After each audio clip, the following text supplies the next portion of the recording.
This is our moment. Black, brown, white, Asian, indigenous, immigrant, and descendants of Africans who were enslaved in America and first-generation refugees. This is our moment. Gay, straight, lesbian, bisexual, pansexual, asexual, trans, and queer. This is our moment. Young and elder, religious, atheist, and spiritual. This is our moment. The disabled, the misgendered, the marginalized, the counted out and pushed aside. This is our moment. The unhoused, the incarcerated, the out on parole, working class students, the poor and the comfortable. This is our moment. Every single person right now who is grieving because they've lost a loved one by guns, or they've lost a loved one to war, or to drug overdose, or to suicide. This is our moment. To foster children and children in cages, the single mother and single father fighting tooth and nail to reunite with their babies, those living with mental illness and those burdened with debt. This is our moment. In the last few days, we have seen the crisis of the coronavirus continue to grow exponentially here in the United States and around the world.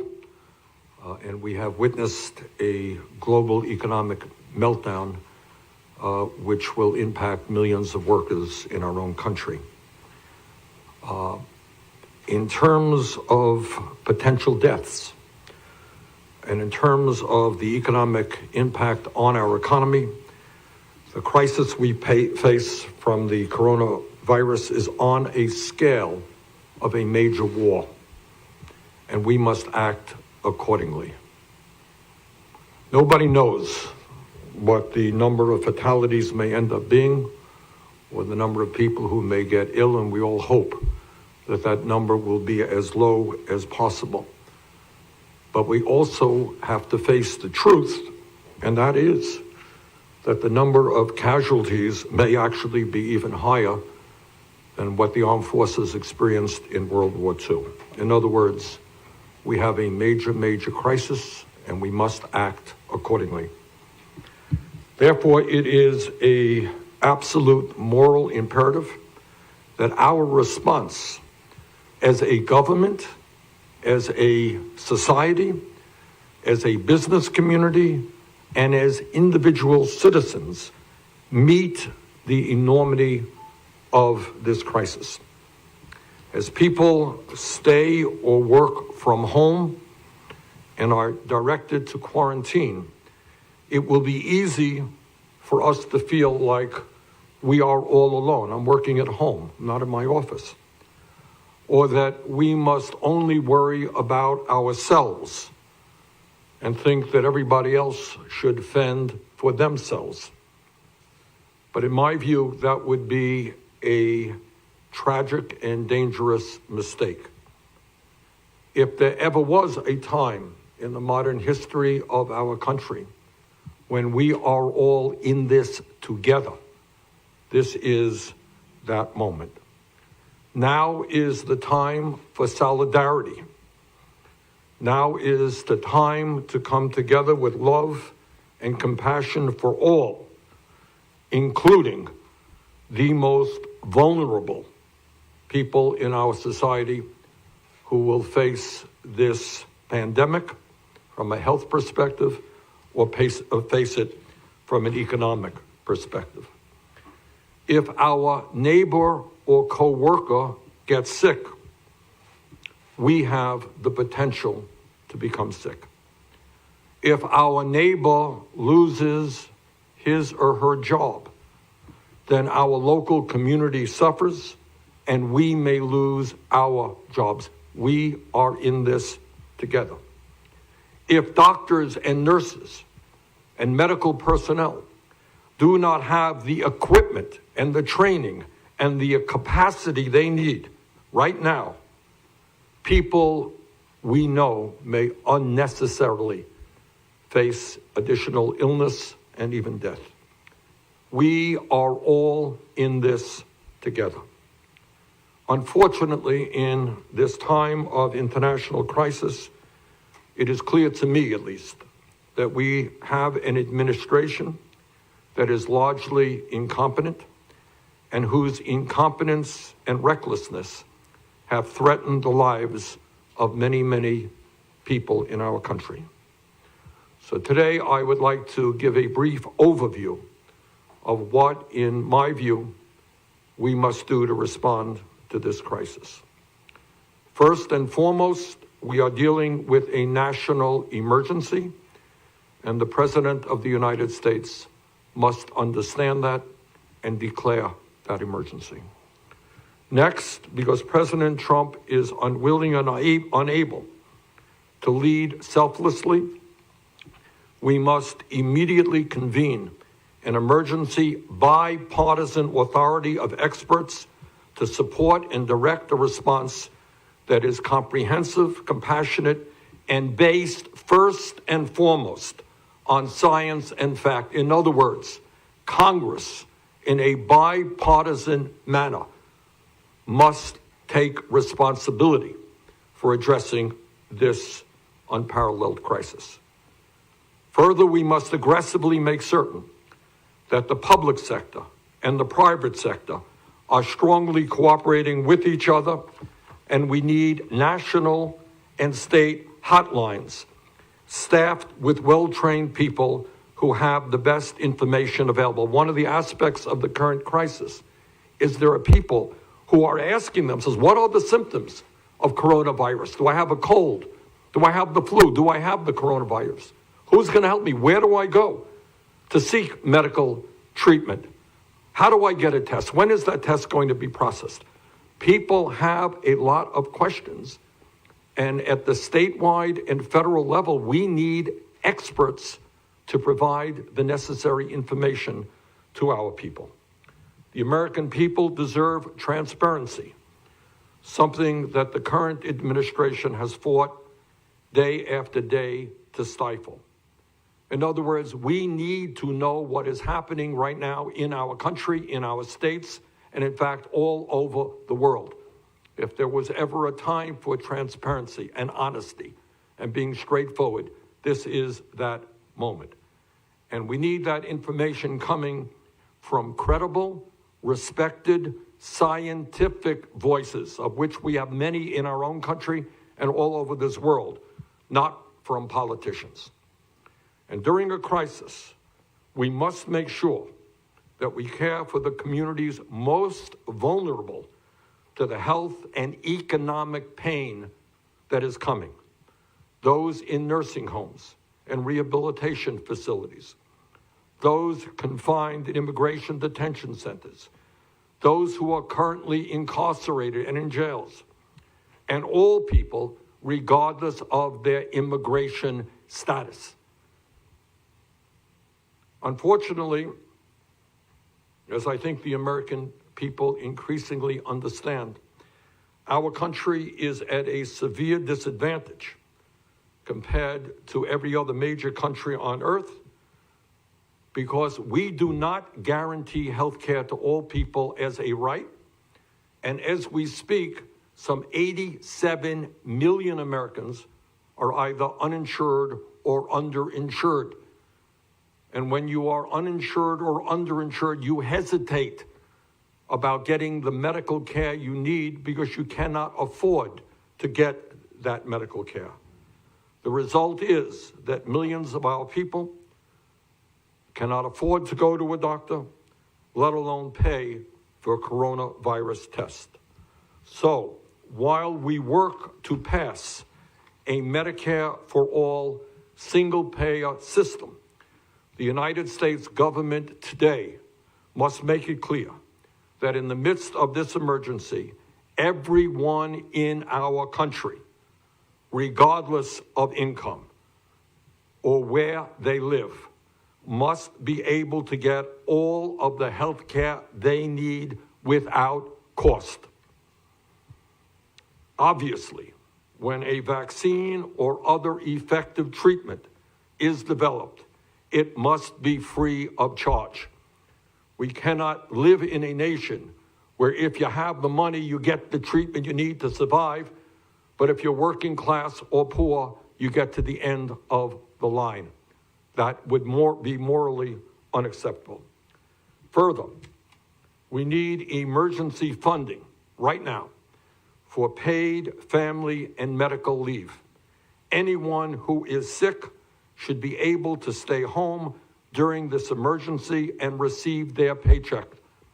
What we do not want to see is at a time when half of our people are living paycheck to paycheck, when they need to go to work in order to take care of their family. We do not want to see people going to work who are sick and who can spread the coronavirus. We also need an immediate expansion of community health centers in this country so that every American will have access to a nearby healthcare facility. Where do I go? How do I get a test? How do I get the results of that test? Need greatly to expand our primary healthcare capabilities in this country, and that includes expanding community health centers. We need to determine the status of our testing and processing for the coronavirus. The government must respond aggressively to make certain that we, in fact, have the latest and most effective tests available and the quickest means of processing those tests. There are other countries around the world who are doing better than we are in that regard. We should be learning from them. None of the medical experts that I have talked to dispute that there is a major shortage of ICU units and ventilators that are needed to respond to this crisis. The federal government must work aggressively with the private sector to make sure that this equipment is available to hospitals and the rest of the medical community. Our current healthcare system does not have the doctors and nurses we currently need. We are understaffed. During this crisis, we need to mobilize medical residents, retired medical professionals, and other medical personnel to help us deal with this crisis. We need to make sure that doctors, nurses, and medical professionals have the instructions and personal protective equipment that they need. This is not only because we care about the well-being of medical professionals, but if they go down, then our capability to respond to this crisis is significantly diminished. The pharmaceutical industry must be told in no uncertain terms that the medicines that they manufacture for this crisis will be sold at cost. This is not the time for price gouging or profiteering.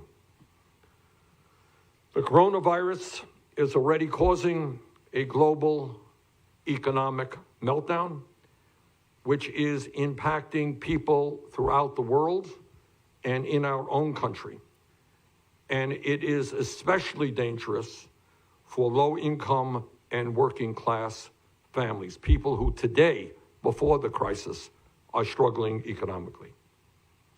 Instead of providing more tax breaks to the top 1% and large corporations, we need to provide economic assistance to the elderly, and I worry very much about elderly people in this country today, many of whom are isolated, many of whom do not have a lot of money. We need to worry about those who are already sick. We need to worry about working families with children, people with disabilities, the homeless, and all those who are vulnerable. We need to provide, in that context, emergency unemployment assistance to anyone in this country who loses their job through no fault of their own. Right now, 23% of those who are eligible to receive unemployment compensation do not receive it. Under our proposal, everyone who loses a job must qualify for unemployment compensation at least 100% of their prior salary, with a cap of $1,150 a week or $60,000 a year. In addition, those who depend on tips, and the restaurant industry is suffering very much from the meltdown. Those who depend on tips, gig workers, domestic workers, and independent contractors must also qualify for unemployment insurance to make up for the income that they lose during this crisis. We need to make sure that the elderly, people with disabilities, and families with children have access to nutritious food. That means expanding the Meals on Wheels program. It means expanding the school lunch program and SNAP so that no one goes hungry during this crisis, and everyone who cannot leave their home can receive nutritious meals delivered directly to where they live. We need also, in this economic crisis, to place an immediate moratorium on evictions, on foreclosures, and on utility shutoffs, so that no one loses their home during this crisis, and that everyone has access to clean water, electricity, heat, and air conditioning. We need to construct emergency homeless shelters to make sure that the homeless, survivors of domestic violence, and college students quarantined off campus are able to receive the shelter, the health care, and the nutrition they need. We need to provide emergency lending to small and medium-sized businesses to cover payroll, new construction of manufacturing facilities, and production of emergency supplies such as masks and ventilators, a very serious problem right now in the midst of this crisis. Here is the bottom line, and that bottom line is that in the midst of this unprecedented moment, we need to listen to the scientists, to the researchers, to the medical folks, not to politicians. We need an emergency response to the current emergency, and we need it immediately. We need more doctors and nurses in underserved areas. We need to make sure that workers who lose their jobs in this crisis receive the unemployment assistance they need. And in this moment, we need to make sure that in the future, after this crisis is behind us, we build a healthcare system that makes sure that every person in this country is guaranteed the health care that they need. Thank you all very much. The undocumented and uncounted, unable to vote or unwilling to hope, the overlooked, the exploited, the movers, the breakers, the builders, the shakers, and the laborers. This is our moment.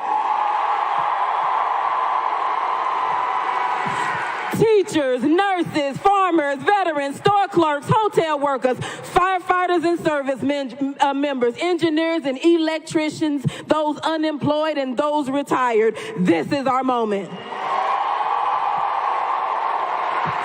Artists, activists, musicians, leaders, innovators and organizers, cooks, janitors, servers, union workers, postal workers, and sex workers. This is our moment.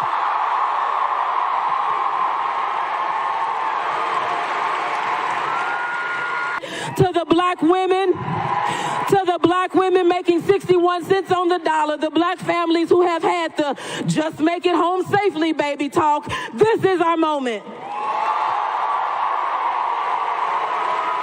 This is our moment. To the immigrant families living in fear of deportation, the trans person who avoids medical care for fear of discrimination or worse, assault. This is our